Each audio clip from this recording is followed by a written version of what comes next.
பாரதியோட சிறுகதை தான் புதிய கோடைக்கு மகாகவி பாரதியாரை பற்றி ஒரு கவிதை. மகாகவி பாரதியார் எழுதின கதை. ஒரு ஊரில் வந்து கிராமத்தில் மொட்டை மாடியில் நின்று ஒருத்தர் வேடிக்கை பார்த்துட்டு இருக்கிறாரு. அதாவது அந்த எழுத்தாளர்னே வச்சுக்கலாமே. அவர் பார்த்துட்டு இருக்க போது ஒரு குடுகுடுப்பக்காரர் வந்து நடந்து வந்துட்டு இருக்காரு. அந்த குடுகுடுப்பக்காரர் வந்து மிக வித்தியாசமாக இருக்கிறாங்க. அந்த சாதாரண வெள்ளாளர் இருக்கிற மாதிரி இல்லாமல் நல்லா நேர்த்தியாக உடையடைந்து நேர்த்தியாக பொட்டுலாம் வச்சு அவரோட தலைப்பாகையை வந்து சிவப்பு வெள்ளையில் மிக வித்தியாசமாக அந்த அவரோட குடுகுடுப்புக்காரனை பார்க்கும்போது மிக வித்தியாசமாக இருக்குது. இப்படி ஒருத்தர் குடுகுடுப்பக்காரர் நம்ம ஊரில் இருந்தது இல்லையே அப்படிங்கிற மாதிரி அந்த இவர் பார்க்குறாரு. அப்படிங்கும்போது அந்த குடுகுடுப்புக்காரன் வித்தியாசமா குடுகுடுப்பு சொல்லிட்டு ஜாதியை பற்றி பேசுறாரு.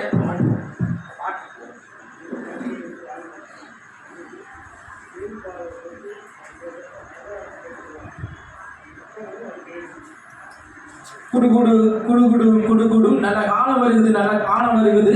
ஜாதிகள் சேருது, சண்டைகள் தொலையுது. சொல்லடி சொல்லடி சக்தி மாக்காளி, வேதபுரத்தாருக்கு நல்ல கூறி சொல்லுது. வேத சரித்திரம் போகுது, செல்வம் படிப்பு வளருது.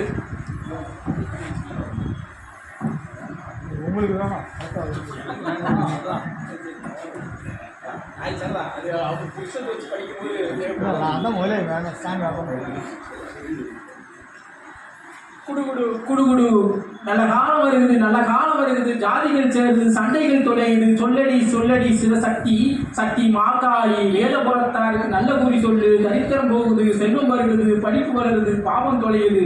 படிச்சவன் சூதும் பாவம் பண்ணினால் போவான் ஐயோ வென்று போவான். வேதபுரத்திலே வியாபாரம் பெருகுது, தொழில் பெருகுது, தொழிலாளி வாழ்வான். சரித்திரம் வளருது, சூத்திரம் தெரியுது.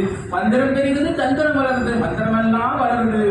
குடுகுடு குடுகுடு குடுகுடு சொல்லடி சொல்லடி மலையாள பகவதி தன்னவி வீரி சண்டிகை சூழி குடுகுடு குடுகுடு குடுகுடு என்று வித்தியாசமாக அந்த ஜாதி வித்தியாசம் பாரதியார் பேசுகிற மாதிரி அந்த ஒரு குடுகுடுப்பக்காரன் அந்த விஷயத்தை பாடிட்டே போகிறான்.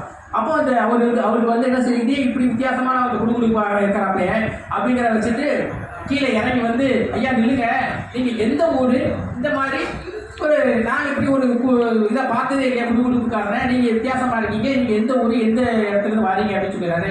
ஐயா நான் பிறந்தது தெரியும், பிறந்த ஊர் தெரியாது, என் தாய் தெரியாது, முகம் தெரியாது, எங்கள் அப்பாவை மட்டும் எனக்கு கொஞ்சம் தெரியும்.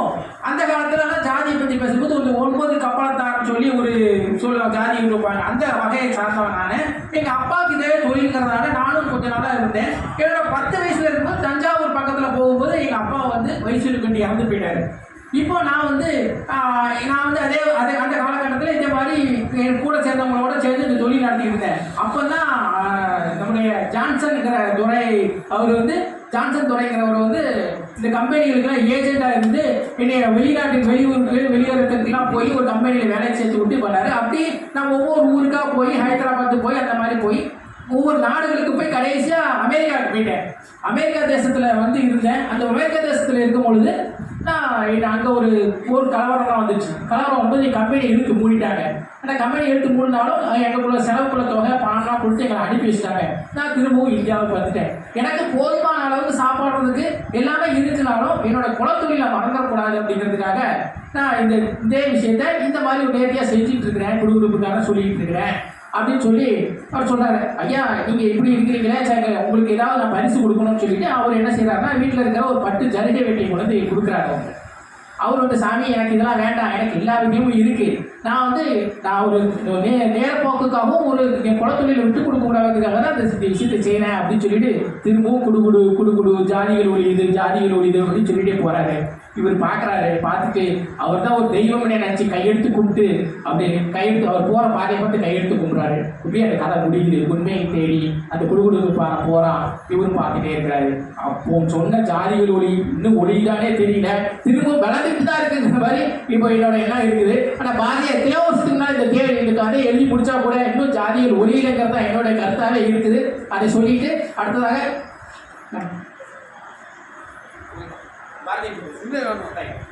நிறைவாக நம்முடைய சிறப்புரையாற்றுவதற்காக நம்முடைய பாப்பா கூடிய செல்லுமணி ஐயா அவர்கள் அன்போடு அழைக்கிறேன்.